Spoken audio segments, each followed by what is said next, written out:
Si vous êtes enceinte de quelques semaines et que vous vous sentez, épuisée, barbouillée, hypersensible, pas du tout vous-même en fait, cet épisode il est pour vous. Parce qu'aujourd'hui, j'ai envie de parler de cette période trop souvent passée sous silence.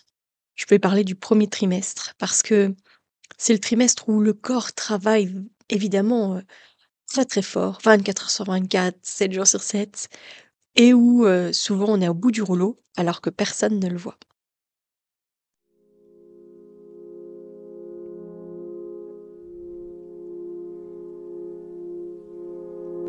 Bienvenue sur Sage-Femme Authentique, le podcast qui ouvre les portes de la connaissance et de l'empowerment en matière de naissance. Ensemble, nous allons explorer les vérités de l'enfantement, briser les mythes et les peurs sociétales et célébrer la physiologie innée des femmes et des bébés dans leur voyage vers la naissance.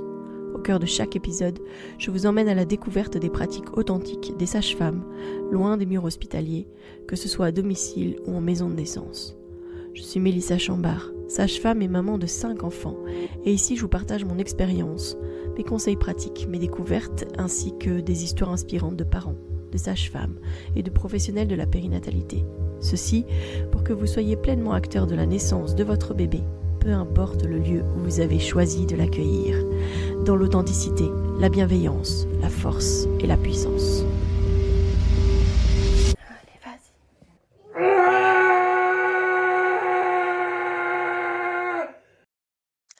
La semaine dernière, j'ai eu une heure de rencontrer, enfin, en fait, de revoir une de nos patientes, qui est enceinte d'à peu près 9 semaines, de 9 semaines d'aménorrhée. Donc ça veut dire que ça fait 9 semaines qu'elle a eu ses dernières règles et elle est évidemment, du coup, en plein dans son premier trimestre et elle me disait, «Mais je suis épuisée, je suis fatiguée tout le temps», enfin voilà.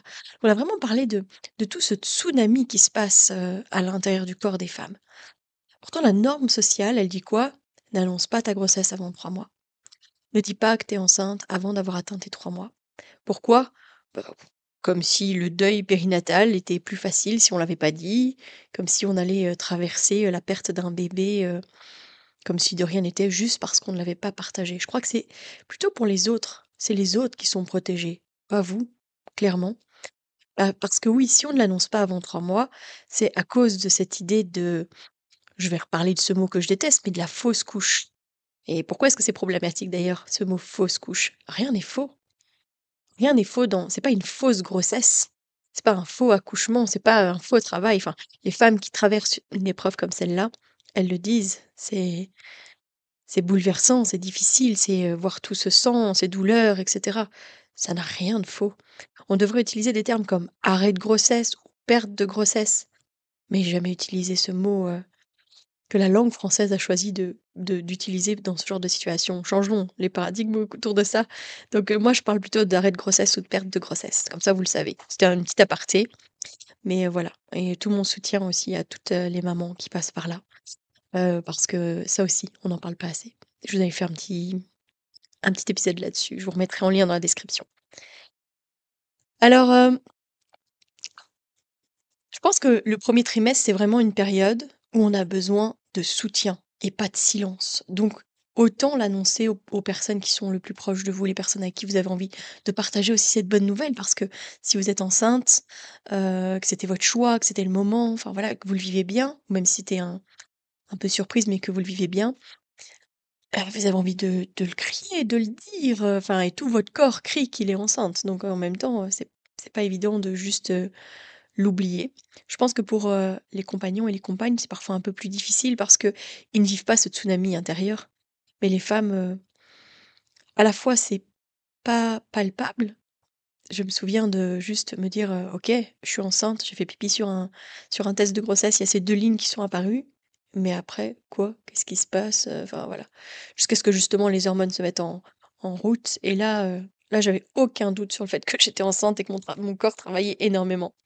Alors, je dirais que si jamais vous avez une amie qui traverse son premier trimestre ou une future maman qui a besoin d'entendre qu'elle est pas seule, partagez-lui cet épisode déjà. Comme ça, elle sentira aussi que c'est tout à fait OK et valide ce qu'elle vit actuellement.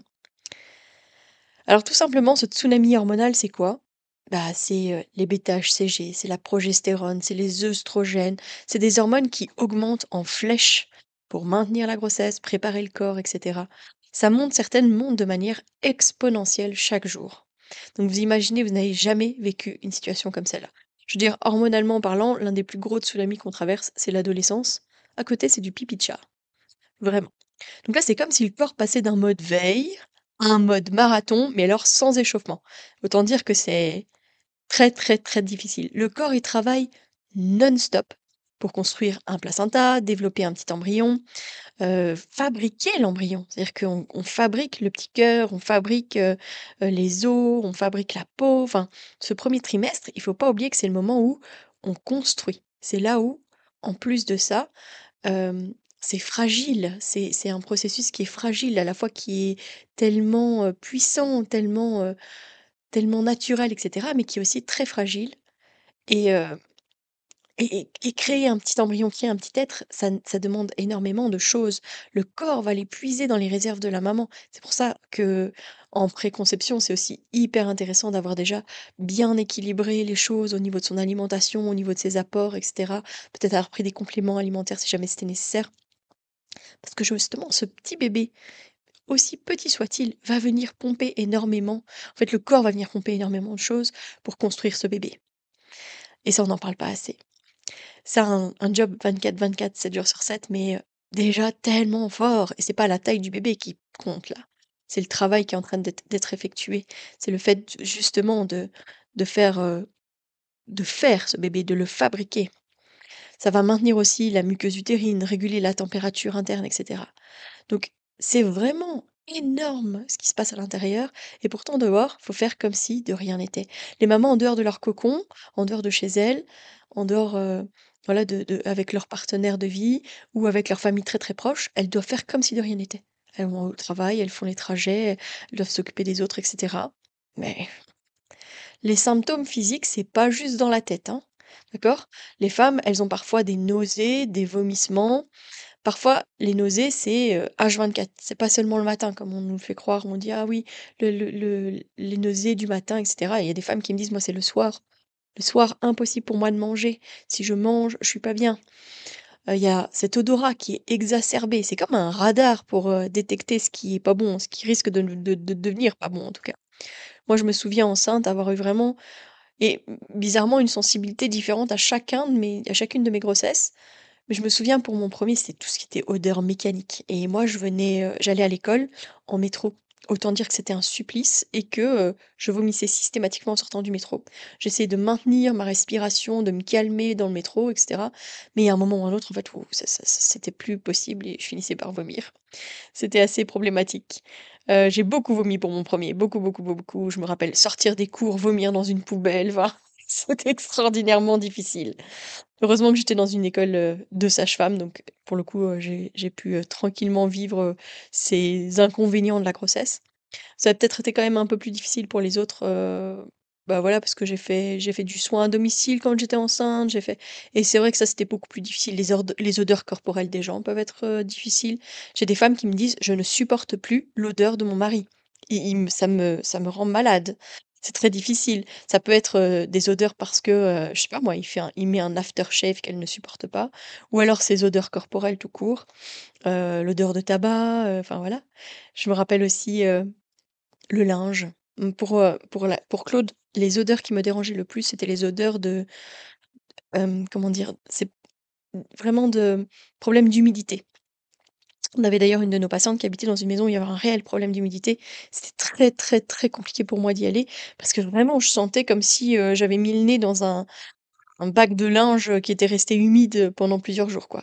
Et moi, le lave-linge, par exemple, si la machine n'était pas sortie immédiatement, j'étais plus capable d'ouvrir le hublot et de vider ma machine dans le séchoir tellement c'était difficile. Ma patiente vendredi, elle disait, «Il y a des choses que je fais d'habitude, mais là, je suis pas capable, comme faire la litière du chat. C'est impossible». Donc on voit déjà à quel point, eh bien, ces changements, ces bouleversements et notamment du coup au niveau de l'odorat, des nausées et cetera, ça change déjà la allez, le fonctionnement habituel de cette famille, de ce couple. C'est aussi la fatigue. Ça, on n'en parle pas assez, mais la fatigue du premier trimestre. J'ai beaucoup de femmes qui me disent: «Mais je suis une réelle loque. J'arrive pas à bouger, je suis fatiguée, continuellement fatiguée, je dors, des heures et pourtant quand je me réveille, j'ai encore l'impression d'être fatiguée. Mais c'est à cause de la progestérone, donc c'est une des hormones, qui augmente fort, en début de grossesse et c'est lié vraiment à ce travail cellulaire massif qui est en train de se passer. C'est comme si, on se rend compte effectivement que c'est l'hormone qui va aider à construire les organes, le bébé et cetera, mais en même temps, il faut gérer sa vie quotidienne en même temps et c'est ça, le gros challenge de la progestérone parce que vraiment, ça fatigue énormément. Alors, c'est pas, allez, c'est normal, en fait, de pas avoir d'énergie. Le repos, c'est pas du luxe, quoi. Donc c'est vraiment une nécessité. Donc si c'est votre premier bébé, profitez-en, hein. Quand vous rentrez à la maison, dormez, faites une sieste. Vous pouvez vous réveiller après pour manger un petit bout si vous voulez, mais vraiment, c'est normal. Moi, je me souviens, rentrer de l'école, m'allonger et pioncer jusqu'à ce que Pascal rentre et me retrouver endormie, sur le canapé, quoi. Il me préparait vite fait quelque chose que j'étais pas sûre que ça allait passer et puis, j'allais me recoucher, juste après, quoi. Donc c'était vraiment très, très fort et clairement, je crois que c'est le plus challengeant quand c'est pas votre premier bébé parce qu'en fait, il faut manager la vie de famille et s'occuper des autres enfants et cetera. Les fameux, vous savez, on dit le couloir de fin de journée. On dit ça non, le tunnel de fin de journée. Quand on attend son partenaire de vie qui doit rentrer du travail et qu'on est avec les enfants, ben là, dans ce premier trimestre, quand c'est pas votre premier, c'est dur, c'est dur, c'est dur, c'est dur, c'est dur. Les autres symptômes, vous pouvez avoir vraiment de la constipation, ça c'est aussi beaucoup de mamans qui décrivent ça. C'est lié à la progestérone aussi, parce qu'elle ralentit le transit, bah, notamment pour pouvoir aller puiser tous les éléments, dans votre, dans votre digestion, récupérer les éléments, pouvoir les récupérer pour aller mettre, dans votre sang et pouvoir nourrir ce bébé. Donc les conseils que je peux vous donner, c'est de bien vous hydrater, de manger des fibres et de bouger un peu quand même. En tout cas, de pas juste plus bouger du tout, mais pas oublier de faire peut-être une petite marche, s'aérer et cetera, ça peut quand même bien aider. Et alors un autre gros désagrément, les douleurs au sein. Parce qu'il faut pas oublier que la glande mammaire, elle se développe déjà beaucoup et c'est très, très fort pour, le premier bébé et cette sensibilité revient évidemment pour les autres. Mais pour le premier c'est encore plus fort parce que justement la glande ne s'est jamais plus développée que quand vous avez, commencé à avoir de la poitrine, en fait. Alors que là, bah, ça va commencer à se mettre en branle, les seins deviennent plus sensibles, gonflés, parfois douloureux au toucher. C'est par rapport à la sensibilité juste avant les règles, c'est beaucoup plus grand. J'en ai dit des beaucoup, beaucoup. Alors, moi, je trouve aussi qu'on parle pas assez du fait que dans ce premier trimestre, c'est vraiment le choc émotionnel, relationnel, l'identité qui bascule, clairement. On dit allez, on devient mère sans que le monde ne le voie finalement. Là où la partenaire de vie commence peut-être à sentir l'ampleur du changement à venir, parce que justement les rôles peuvent déjà basculer. Quand je disais, «Je suis plus capable de faire à manger, je suis plus capable d'ouvrir le frigo, je suis tellement pas bien, je m'endors tout le temps, je ne sais pas, faire les tâches que je faisais habituellement dans la maison». Ouais, je crois que l'ampleur et c'est ce que me disait le papa vendredi, il dit, «Je suis crevé moi aussi, mais parce qu'en fait je dois manager beaucoup plus de choses que ce que je faisais avant». Bah, c'est comme, un une petite préparation en fait, sur ce que va être aussi le bouleversement, après l'arrivée de ce bébé, clairement. «Pourquoi tu pleures pour une pub de yaourt?» Ça les gens ils me disent aussi, les émotions sont à fleur de peau, les mamans qui pleurent pour un rien en regardant effectivement une pub pour des yaourts. Les émotions, elles sont là et c'est réel. C'est la réalité d'un bouleversement hormonal et existentiel parce qu'il y a un gros basculement qui se fait, surtout si c'est un premier bébé. Rien ne se voit, mais tout se passe. Le travail, il est invisible du corps et de l'esprit, mais ça travaille non-stop. On y pense tout le temps. Beaucoup, beaucoup les mamans. Les papas peut-être un peu moins. Les compagnons, les compagnes peut-être un peu moins, parce qu'ils ne vivent pas ce chamboulement physique et émotionnel constant. Hein, les hormones ne se modifient pas chez eux. Mais ça n'empêche pas qu'ils peuvent être très touchés par comment est-ce que ça se passe pour vous. Mais souvent, ça va se concrétiser pour eux beaucoup plus tard dans la grossesse, peut-être quand ils vont commencer à sentir le bébé bouger. Et puis c'est clairement quand le bébé arrive. Les papas me le disent souvent en fait. Avant, c'est pas aussi tangible. Puis ils le vivent pas H24. Donc des fois, ils oublient un peu parce que ça se voit pas. Donc voilà, si peut-être que si les femmes ont aussi autant de symptômes, c'est peut-être aussi pour rappeler qu'elles sont bien enceintes, je ne sais pas. En tout cas, la société, elle valorise la femme enceinte rayonnante. Mais qu'est-ce qu'elle fait la société finalement de ces 12 premières semaines? Et parfois plus, hein, parce que les nausées, les vomissements, parfois c'est jusqu'à la fin de la grossesse, hein. Bah, ouais, en fait, c'est important de rappeler que le silence, c'est pas neutre, ça isole. Donc clairement, si vous vivez le premier trimestre, entourez-vous bien, parlez-en et si vous avez besoin, venez dans la communauté authentique, venez poser les mots avec MOTS et MAUX. Venez les poser et dire tout ça, puis vous aurez justement cette communauté bienveillante, peut-être pour vous soutenir, pour, rappeler que tout ce que vous traversez, c'est tout à fait normal. Vous avez le droit d'exister dans la grossesse dès maintenant. Il y a pas de moment où on peut commencer à hurler à la société que on est enceinte, on peut le dire et puis peut-être que ces espaces-là permettent de le faire en dehors, bah, de la place publique si jamais c'est vraiment compliqué pour vous. C'est pas parce qu'on voit pas que c'est pas immense, énorme, ce tsunami-là. Le premier trimestre, en fait, c'est le début d'un grand voyage.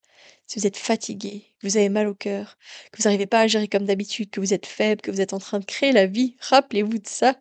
C'est pas rien, vous créez la vie. Vous fabriquez un être humain. Donc si cet épisode vous a parlé, bah, partagez-le. Vous êtes toujours les meilleurs ambassadeurs de Sage-Femme Authentique. Merci à ceux qui le font. Ça permet de pouvoir, à nouveau faire découvrir ce podcast à d'autres personnes. C'est comme ça que ça grandit et moi ça m'aide à rayonner clairement pour, bah, ce travail que je donne avec, ce podcast.